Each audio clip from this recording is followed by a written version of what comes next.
అయా తండ్రి, ఈ రోజున ప్రభువా మేము చేయబోతున్న ప్రతి పనిని తండ్రి మీ పాదాల చెంతకు చేరుస్తున్నాం ప్రభువా.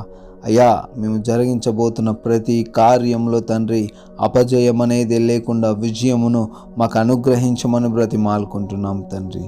నాయనా తండ్రి, ఈ రోజున ఈ లోకముతో కలిసి మేము జీవించబోతుండగా ప్రభువా మీ కాపుదలుంచని నాయన, ఎటువంటి అపవిత్రతకు, ఎటువంటి అవమానముకు, ఎటువంటి సాతాను క్రియలలో తండ్రి మేము చిక్కబడకుండాన్నట్లు ప్రభువా మీ కాపుదలను దయచేయండి నాయన. తండ్రి, ఈ రోజున ఇంటర్వ్యూస్కి వెళ్తున్న వారిని, ఎగ్జామ్స్ రాస్తున్న వారిని జ్ఞాపకం చేసుకుని నాయన, వారికి తగిన జ్ఞానము, తగిన తెలివితేటలనిచ్చి వాటిలో తండ్రి సఫలము కావడానికి మీ యొక్క కృపను చూపమని బ్రతిమాలుకుంటున్నాం ప్రభువా. తండ్రి, అదేవిధంగా ఈరోజు అనారోగ్యంతో, వ్యాధి బాధలతో, అప్పుల బాధలతో, కుటుంబ సమస్యలతో బాధపడుతున్న బిడ్డలు జ్ఞాపకం చేసుకొని నిన్నటి దినం వరకు వారు కార్చిన కన్నీటికి తండ్రి ఈరోజు ప్రతిఫలంగా ఆనందంతో వారిని